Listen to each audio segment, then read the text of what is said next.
So, Beto or Berto or Humberto, please give me an apology. Apologize for something. Think about something, either makeup or real or something. All right. And apologize for something that you did to me. Okay. And then we're going to evaluate it based on the psychological literature. Go ahead. Well, wait, before we do that, let's introduce the podcast. Okay. This is the Psychology in Seattle podcast. I'm your host, Dr. Kirk Honda.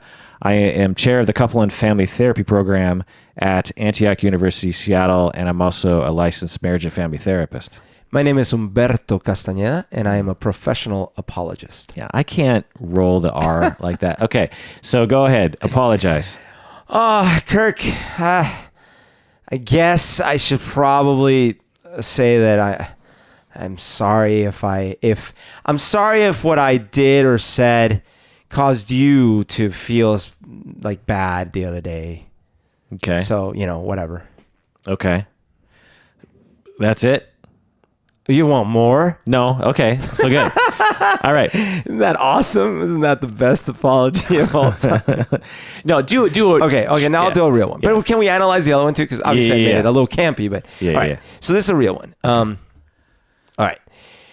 Kirk, I want to honestly apologize for a time in which I was being, I wouldn't call it selfish, as more uninformed and stupid about certain aspects of our relationship, and my actions were not nice, and I want to apologize.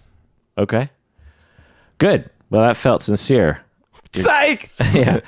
All right. Well, the following analysis comes from an article written by Watkins and colleagues published in 2015 called The Ruptured Supervisory Alliance and Its Repair. It's in the Clinical Supervisor Journal. And they refer to a way of analyzing apologies by Kirchhoff and colleagues published in 2009. And they based it on a review of 39 studies, blah, blah, blah. But they identified 10 different elements in the literature identified as components to an apology. Okay. As a way of trying to, psychologists love to make things concrete. So they're trying to identify 10 different elements of an apology. What do you think those elements are? Okay. And then we'll analyze your apologies. Okay.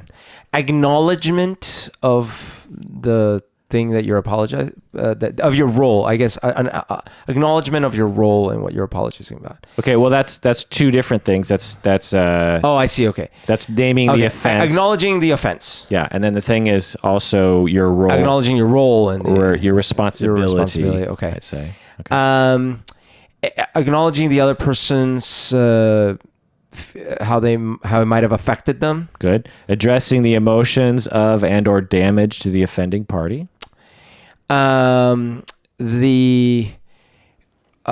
the effects, acknowledging the effects of what they did, the consequence of their actions. It's kind of the same thing, but yeah.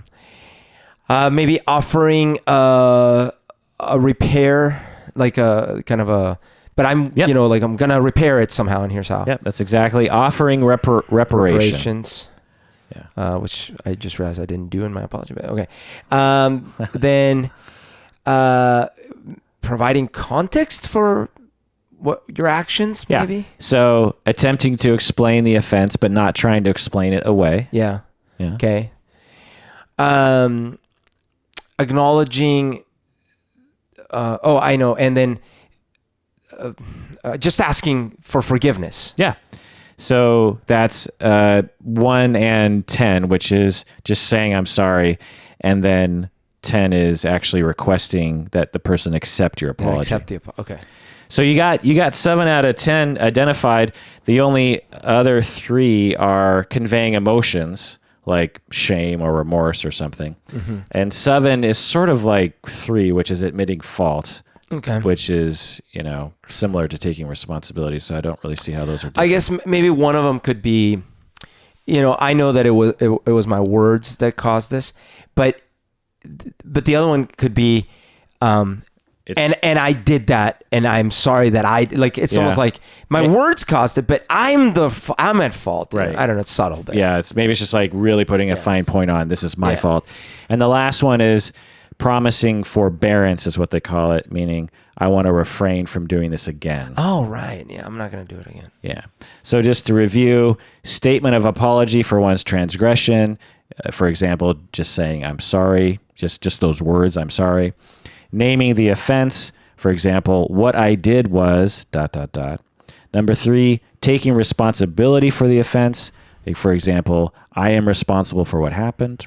Number 4, attempting to explain the offense, but not trying to explain it away, which is an interesting thing. I mean, a lot of people say like, well, you don't want to like give excuses, but I find that in a good apology, if you can pull it off well, providing that can be helpful. But you got to be careful with that, because if it sounds like you're making excuses, right, a lot of people won't consider it a real apology, you know.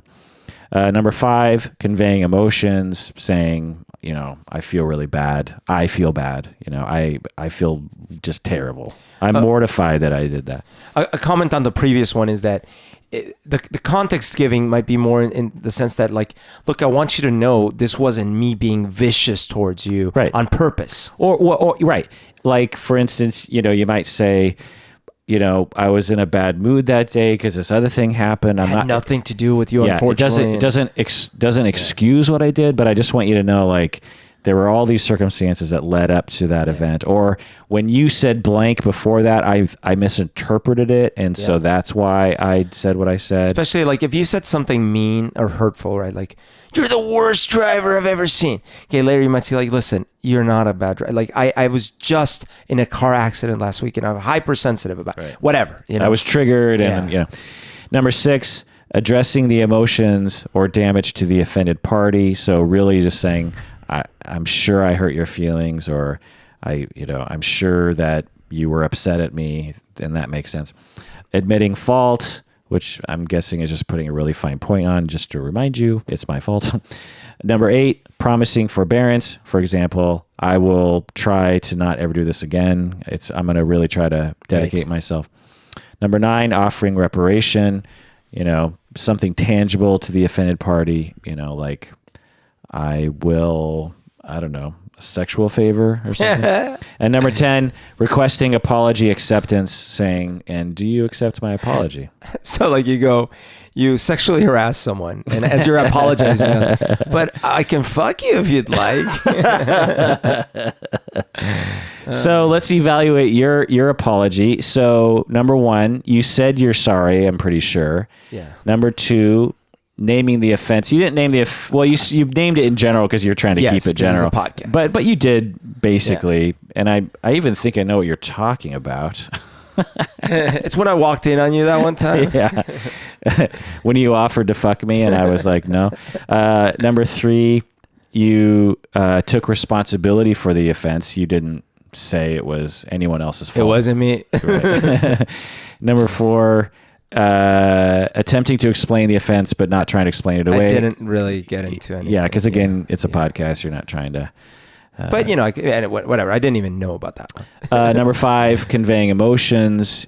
I think you conveyed your own emotion a bit. I mean, I'm sure I could see it in your eyes. So that's another thing. Like, you don't have to say, this isn't like a thing you have to do in words all the time, but like I could see the genuineness in your eyes, honestly.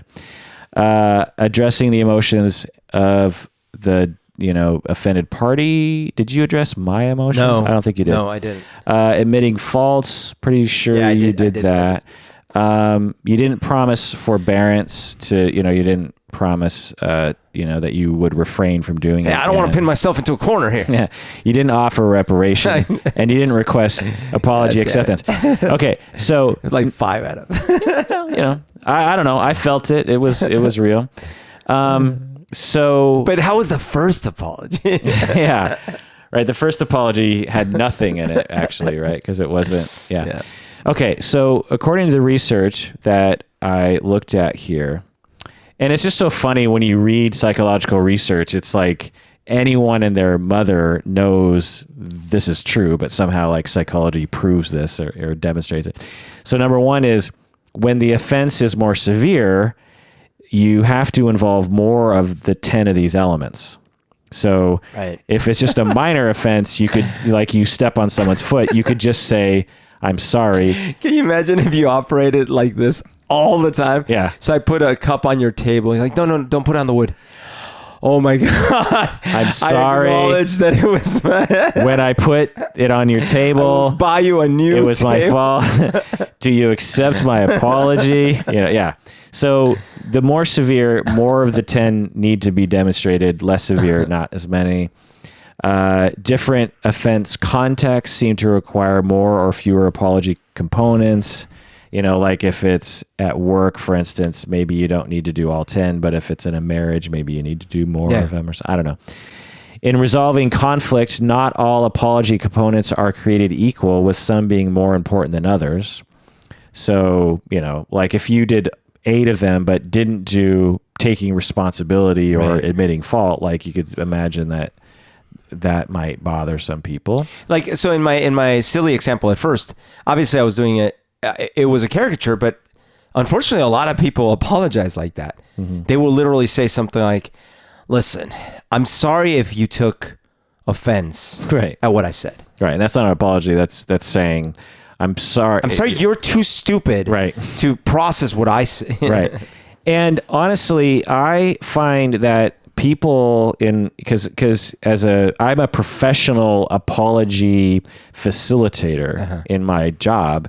And I can tell you that the vast majority of people I come across personally and professionally are terrible at apologizing, even though in their heart they want to. Yeah. I know that most people really actually want to apologize, but because it's a vulnerable expression, someone can use this against you. It's like, well, remember that time when you did that thing? Well, when you apologize, you're admitting fault. Someone could come back at you, but no one does. When you actually sincerely apologize, people don't use that against you. They only use it against you when you don't apologize. I mean, not all the time, but anyway, so I have personally actually developed over the years as a marital and family therapist.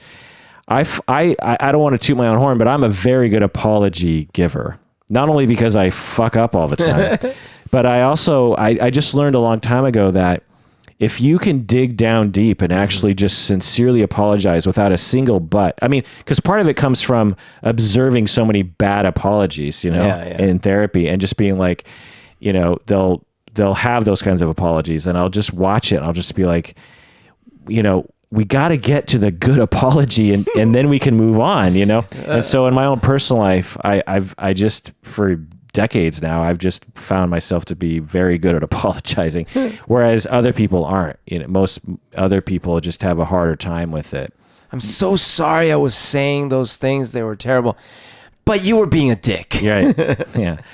Because I know that in interpersonal issues, in loving relationships, if you can apologize well, you can erase all bads. Yeah. And that's how I've always felt myself, is like, people make mistakes. You lose perspective, you get triggered, you're in a bad mood, or something goes wrong. Everyone makes mistakes. Everyone loses perspective. Everyone loses their temper. But if you can apologize for it sincerely, then I will wipe that clean. You and I got into a fight not too long ago. That's right. And it was, ridiculous. Both of us, it was nasty. It was a nasty fucking fight. Yes. You and I, it was not pleasant. Some seriously horrible things were said. And after it was actually, coincidentally, after we podcasted, we hit stop on the podcasting, and then we just continued the conversation. That's right. Into my kitchen. And then before I even knew what was happening, we were in an argument. And you should never discuss politics, religion, or sex with anyone ever. Yeah, I guess. And then as soon as you left my place, I'm pacing around and I'm talking shit behind your back to people in my life. And I'm just like, he said this and he said that. And then eventually I'm just like, well, what am I going to do with this? And then I just thought, well, you and I have been in a lot of fights in our in our 10 years, or enough anyway. Yeah.